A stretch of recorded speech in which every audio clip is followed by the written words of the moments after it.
Good evening, guys. I'm pretty sure that all of us can relate to this, or we know someone that can relate to this. Have you ever wondered, like you see a person or more than one person, you've seen in your life, however, you've seen this person, it's like they have it all. These people are very successful. They have degrees, they have the nice house, wonderful husband, children, everything.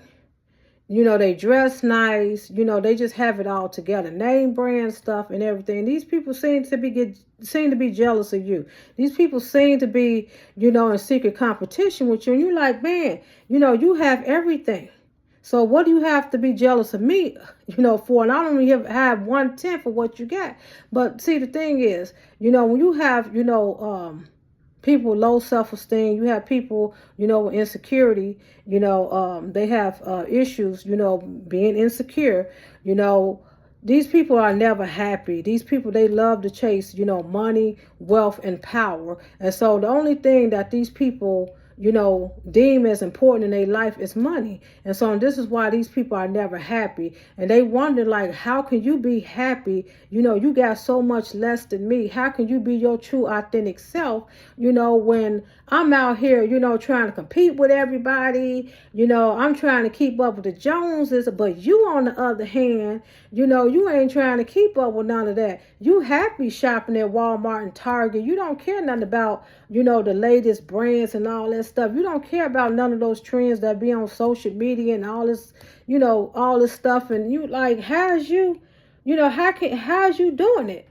Because see, that's what it is, guys. When you are true to yourself, when you are your authentic self, that right there is a threat, to a lot of these people, and they just don't understand how can you be your authentic self, how can you be true to yourself when you don't care nothing about all the material stuff. Now, I'm not saying that having material things is bad or that is wrong or anything like that, but all I'm saying is when you put material, wealth and, and all this stuff, and make it your identity, that's when it becomes a problem, because material things, yes, it make you happy, but it's only temporary happiness.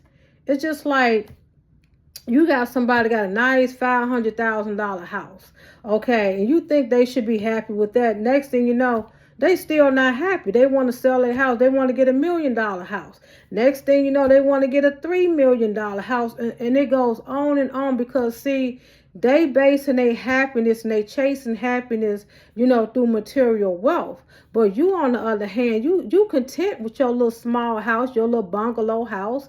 You content with your little 2012 Kia, Ford or whatever, while they driving around Mercedes and Teslas and all this stuff and Alfa for Romero, that whatever that SUV is, they driving around with Porsche trucks, Infinities. Don't even get me started, And while you sitting up here, you happy, with your little 2012 Kia. You know what I'm saying? And I'm not saying there's nothing wrong with a 2012 Kia, but I'm just, making an example. But anyway, they wonder, like, how can you be happy, and you have so much less? Because, when you got the Holy Spirit in your life, when you got God in your life, God truly fills that void. And can nobody take the place of the Holy Spirit? Can nobody take material wealth and possession? Cannot take, the place of God in your life. And when you don't have God in your life, you truly going to be miserable because, yes, you may be happy, and stuff when you first get the things, but then you get used to it,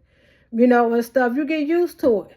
And then they wonder, like, okay, you only take vacations maybe once a year, whatever. These people, they take vacations maybe every 2-3 months. And when you finally do go on vacation, whatever, you truly are happy. You truly are enjoying yourself. And these people, they just going on vacation, just to say, I've been to Europe, I've been here, and I've been there, and all that stuff. But they truly not happy, And so when they come home, what do? They still miserable. They still gossiping. They still slandering. They still keeping up a lot of confusion and chaos behind the scene because these people are not happy. And so this is why a lot of people you see, You know, you got the older generation, you know, raising, you know, the younger generation, got them all materialistic. You see it all the time on social media. You see, you know, and I can't even blame, you know, the millenniums. I can't even blame, you know, the young people that's in their 20s that are materialistic, because a lot of this stuff comes from their parents. They, you know, the parents train these people, the parents are insecure, and they train their kids to be, you know, materialistic. So the children really don't know any better, you know, and so the child, they children, they grow up to be materialistic, and they grow up and have the same insecurities as their parents. And so me, for instance, even if I was a millionaire, put it that way, I will continue to shop at Walmart, and I will continue to shop at Target. I don't care what anybody thinks, and I don't care what anybody say. That's just me. Even when I was a child, you know, growing up, I really didn't care nothing about Jordans, name brands, or anything like that. Now, I like Jordans and stuff, but I didn't really care. It really wasn't a big deal for me to have it. I didn't just have to, oh, I just got to have Jordans because everybody else have it. That's just me. And I've been that way all my life. I mean, if I wanted to buy something, I mean, if it's something that I like, I'm going to put it that way. If it's something that I really like, I'm going to get it. No matter what is the latest name brand or whatever. And that's just how I am. I'm not going to sit out here and go buy something because everybody else is buying it. That's just me, you know. And if I like something, and even if I was a millionaire and it's in Walmart, you better believe I'm going to buy it, and I'm going to rock it too, no matter what nobody says. But anyway, guys, I hope you like and comment and subscribe to my channel, and I will talk to you later. Bye-bye.